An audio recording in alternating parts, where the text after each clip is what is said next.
আসসালামু আলাইকুম সবাইকে। ওয়েলকাম টু অদম্য একাডেমি। আজকে আমরা ইফেক্টিভ একটা বিষয় নিয়ে আলোচনা করব যে পরীক্ষার সময় আমরা কিভাবে পড়বো যে এক্সাম টাইমে।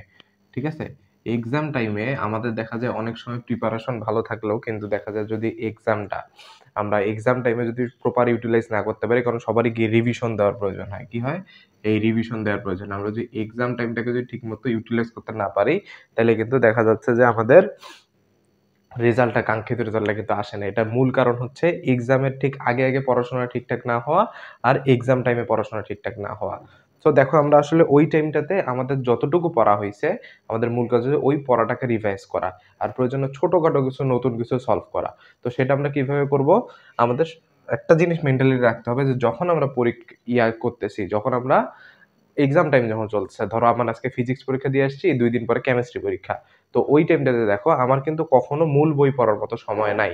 মূল বইয়ের গোটা প্রবলেম সলভ করার সময় নেই। হয়তোবা ২-১ টা কিছু স্পেসিফিক প্রবলেম থাকতে পারে, যে টাইপের কোয়েশ্চেন হয়তোবা আসে। তো ওই কোয়েশ্চেন গুলো আমরা দেখব। কিন্তু আমার মূল কাজ থাকবে যে হচ্ছে test paper made easy solve করা, এবং মেড ইজি সব কোয়েশ্চেন না, ইফেক্টিভ তুমি যেটা মেড ইজি আগে থেকে করে আসছো, অথবা যদি তুমি আগে যদি করেও না থাকো, প্রথম ১০ থেকে ১২ টা কোয়েশ্চেন এট লিস্ট দেখা। এই দেখে তুমি কি দেখবা? তুমি শুরুতে স্টার্ট করবা হচ্ছে গ, ঘ দিয়ে। কিছু সৃজনশীল দেখা যাবে যে মনে হবে যে এটা তো একটু আগেই করলাম। তো ওই সৃজনশীলতা দ্বিতীয়বার করার দরকার নাই। তুমি যদি ওটা ঠিকভাবে করে থাকো। তো ওই সৃজনশীলের ক্ষেত্রে কি করবা? যে তুমি জাস্ট দেখে নিলে স্টেপগুলো আরেকবার রিকল করলা। ঠিক আছে? এইভাবে তোমার মোটামুটি যে মেইনলি প্রত্যেকটা চ্যাপ্টার না, প্রত্যেকটা চ্যাপ্টার চাইলেও দিতে পারো যদি তোমার ল্যাকিংস খুব বেশি থাকে। এরপরের যে ধাপটা, এটা দিলেই বুঝবা যে হচ্ছে তোমার বুঝে স্কিপ করতে পারা। ধরো যে তোমার কিন্তু সবকিছু করার মতো সময় নেই। সবকিছু দেখার মতো সময় নেই। ঠিক আছে? আমরা সবকিছুই দেখবো। কিন্তু কি এই যে হাতে লেখার যে বিষয়টা বললাম, এই যে আমার সব লাস্টের পয়েন্ট আছে, খাতায় লিখে প্র্যাকটিস করা। এই যে খাতায় লিখে যে প্র্যাকটিস করা, এই খাতায় লিখে প্র্যাকটিস সবকিছু আমরা করতে পারবো না। এই জিনিসটা আমাদের স্কিপ করতে হবে। ঠিক আছে? এই স্কিপটা যখনই করতে হবে, যখন তুমি এনালাইসিসটা ঠিকমতো করতে পারবা। তুমি জাস্ট প্রত্যেকটা চ্যাপ্টারে যদি তুমি টেস্ট পেপার খোলো, মেড ইজি মানে কি অধ্যায় ভিত্তিক যেটা, ওটা যদি খোলো, তাহলে তুমি এনালাইসিসটা বুঝতে পারবা। তুমি যে এনালাইসিস যখন করবা ঠিকঠাক, তখন তুমি বুঝে স্কিপ করতে পারবা। যে ধরো যে একটা কিছু কোশ্চেন আছে যেগুলো ক্যাডেট কলেজে আসছে বা কোনো অন্যান্য কলেজে, কিন্তু বোর্ডে কখনো আসে না, কঠিন ওই টাইপ আসে না, বিরাট বড় ম্যাথ। তো ওইটাতে তোমার লাস্ট মোমেন্টটা করার দরকার নেই, মাথা নষ্ট করার দরকার নেই। তো এইটা একটা গেল। ঠিক আছে? তুমি ইজি কিছু দিয়ে পড়া শুরু করো। ধরো তুমি আজকে এক্সাম দিয়ে আসছো, আজকে সন্ধ্যার দিকে পড়তে বসবা। সো তুমি যে অধ্যায়টা পারো, ঠিক আছে? কালকে ধরো তোমার ফিজিক্স এক্সাম ২ দিন পরে। সো তুমি ধরো হচ্ছে গতি চ্যাপ্টারটা ভালো পারো, তুমি গতি দিয়ে শুরু করলা। ঠিক আছে? র‍্যান্ডমলি বলতেছি। তো ওই গতি দিয়ে তুমি পড়াটা স্টার্ট করো। তাহলে কি এইটা তোমার মোটামুটি একটা স্ট্রেংথ তৈরি করবে মনের মধ্যে, যে তোমার একটা কনফিডেন্স বিল্ড আপ হবে। তুমি যদি শুরুতেই কঠিন কিছু দিয়ে দিনের পরে স্টার্ট করো, তাহলে কিন্তু হবে না। আর অনেকে বলে প্রবলেম করতে হয় রাতে, ম্যাথ সলভ করতে হয় হচ্ছে তোমার সকালে, এরকম। এটা তোমার যখন তোমার ভালো লাগে তুমি তখন সলভ করবা। এটা তোমার উপর। কিন্তু চেষ্টা রাখবা যে তুলনামূলক ইজি কিছু দিয়ে স্টার্ট করার জন্য। আচ্ছা, তোমার পাওয়ার ন্যাপ নেওয়া। এটা যেন আমরা ভার্সিটিতে পড়াশোনা করি, আমাদের মেইন পড়াশোনাটা হয় হচ্ছে সেমিস্টার ফাইনালের সময়। দেখা যায় খুবই পেইনের উপর। দেখা যাচ্ছে আমরা যদি ৬-৭ ঘন্টা ঘুমাই, বাকি ১৭ থেকে ১৮ ঘন্টা পড়াশোনা করি। তো ওই টাইমটাতে কি করি, যে ধরো আমি ১ ঘন্টা পড়লাম, ঠিক আছে? আমি কতক্ষণ পড়লাম? ১ ঘন্টা পড়লাম। তারপর একটা আমি ৫ মিনিটের ৫ মিনিট অথবা ১০ মিনিটের আমি একটা পাওয়ার ন্যাপ নিই। ঠিক আছে? পাওয়ার ন্যাপটা কি জিনিস? ধরো তুমি পড়ার পর একটু শুইলা। ফোন-টোন সবকিছু রেখে তুমি জাস্ট চোখটা বন্ধ করে একটু শুইলা। তো আবার উঠে গেলে কিন্তু ঘুমায় যাওয়া যাবে না কিন্তু। এজন্য যার ঘুমের সমস্যা আছে সে কিন্তু অ্যালার্ম দিয়ে রাখতে পারো। ঠিক আছে? তো এই পাওয়ার ন্যাপটা, এটা কি তুমি যত কিছু পড়তেছো তোমার ব্রেইনটাকে খুব বেশি শার্প রাখবে, এবং এটা কিন্তু তুমি YouTube এ সার্চ করেও দেখতে পারো যে এটা কত ইফেক্টিভ পাওয়ার ন্যাপ নেওয়াটা। ঠিক আছে? আরেকটা জিনিস হচ্ছে তোমার রিভিশন। মানে তুমি তখন রিভিশনই করতেছো।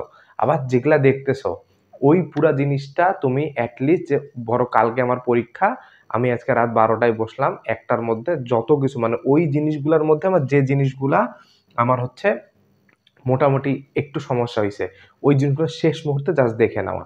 শেষ মুহূর্তে মানে ওই জিনিসটাই একটা সামারি করে দেখে নেওয়া। এটা কিন্তু খুব ইম্পোর্টেন্ট এই জিনিসটা। ঠিক আছে? রিভিশন মানে আমি যে রিভিশনটা দিলাম এই ২ দিনে, তো এই জিনিসটার একটা মেমোরাইজ করা। ঠিক আছে? সামারি রিলেটেড একটা মেমোরাইজ করে নেওয়া হচ্ছে রিভিশন।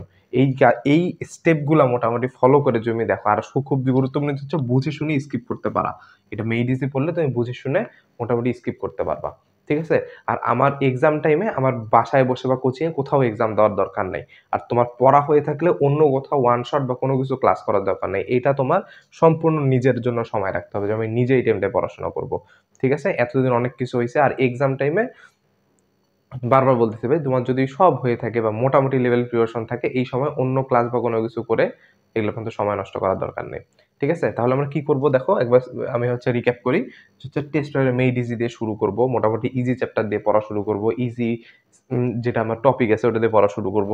তারপর হচ্ছে স্কিপ করব। মানে হচ্ছে স্কিপ কি? যে জিনিসগুলা ধরো হচ্ছে আমি একবার করছি, দ্বিতীয়বার আর করার দরকার নেই। অথবা যে জিনিসটা আমার খুব স্ট্রং জোন আছে, যে জিনিসটা আমি পারছি, তো সেই জিনিসটা তো এখন আর করার দরকার নেই। আরেকটা কি, যে জিনিসটা আসে না ওই জিনিসটা আমার এক্সাম টাইমে করার কোনোই দরকার নেই। ঠিক আছে? তারপর পাওয়ার ন্যাপ নেওয়া, রিভিশন। পুরা জিনিসটা সামারাইজ যেটা আমি করছি ওইটা হচ্ছে পরীক্ষার আগে আরেকবার রিভিশন করা মানে সামারি করা। তারপর হচ্ছে খাতায় লিখে প্র্যাকটিস এই জিনিসগুলা। আর মোটামুটি আমার পরীক্ষা চলাকালীন আমি একটা পরীক্ষা দিয়ে আসছি। তো আরেকটা পরীক্ষা, এই পরীক্ষা নিয়ে সম্পূর্ণ ঝেড়ে ফেলবো। প্রশ্ন মিলানো, উত্তর দেখা এই জিনিসগুলো বাদ দিয়ে দিবা। উত্তর দেখা, প্রশ্ন মিলানো এই টাইপের জিনিস বাদ দিবা। কারণ এটা পরের পরীক্ষা অনেক ইফেক্ট ফেলে। ধরো পরীক্ষা খারাপ দিয়ে ফেলছো ভালো প্রিপারেশন নিয়ে। তখন তোমার এটা কিন্তু তোমার ইয়াটাকে, তোমার যে হচ্ছে পড়ালেখার প্রতি যে আগ্রহটাকে এটাকে তোমার ডাউন করে দিবে। ঠিক আছে? কনফিডেন্সকে পুরা ডাউন করে দিবে। সো আমরা কখনোই এটা ইয়া করব না যে হচ্ছে মোটামুটি পরীক্ষা দিয়ে এটা নিয়ে মাথা ঘামানোর। তোমার পরীক্ষা যদি ১০ টায় শুরু হয় তাহলে কি ১ টার দিকে শেষ হচ্ছে না? মানে ১০ টার দিকে আমার মেন্টালিটি রাখবো হচ্ছে যা হবে, হবে। এবং ১ টার দিকে আমার মেন্টালিটি হবে যা হইছে, হইছে। ঠিক আছে? এই ৩ ঘন্টা আমার লাইফে কি হইছে এটা নিয়ে পরে আর চিন্তা করার কোনো কিছু নাই। অবশ্যই কিন্তু তোমার ভালো স্টুডেন্টরা কিন্তু মাথার মধ্যে থাকবে। কিন্তু এই জিনিসগুলো বেশি চিন্তা করলে পরের পরীক্ষাটায় ইফেক্ট পড়ে। সো পরীক্ষার মোটামুটি টেনডেন্সি যদি এই টাইপের টেনডেন্সি নিয়ে যদি পরীক্ষা দাও এবং মোটামুটি এগুলো যদি মেইনটেইন করতে পারো এবং এই সময়টা তুমি আমার মতো করতে হবে এমন না। এটা আমি জাস্ট আমার বিষয়টা বলছি, আমি কিভাবে করি। সো তুমি এই বিষয়টা তোমার মতো করে যেভাবে মেইনটেইন করতে পারো, এটা খুবই একটা ইফেক্টিভ সময়। পরীক্ষার এই সময়টা কিভাবে পড়তেছো। অনেকেই বলে যে পরীক্ষার সময় বেশি পড়ার মানে হচ্ছে পরীক্ষার আগের দিন পড়া যাবে না। তোমার পরীক্ষা ২ দিনই বন্ধ আছে। তুমি যে আগের দিন না পড়ো তাহলে কিভাবে রিভিশন করবা? ঠিক আছে? সো এত কান দেওয়ার দরকার নেই। তোমার যেভাবে পড়া দরকার সেভাবে পড়ো। কিন্তু জাস্ট মাথা উলাঝালা করা যাবে না। বেশি প্রেশার নেওয়া যাবে না। কম প্রেশার নিয়ে পড়াশোনা করতে হবে। ঠিক আছে? সো আজকে এই পর্যন্তই।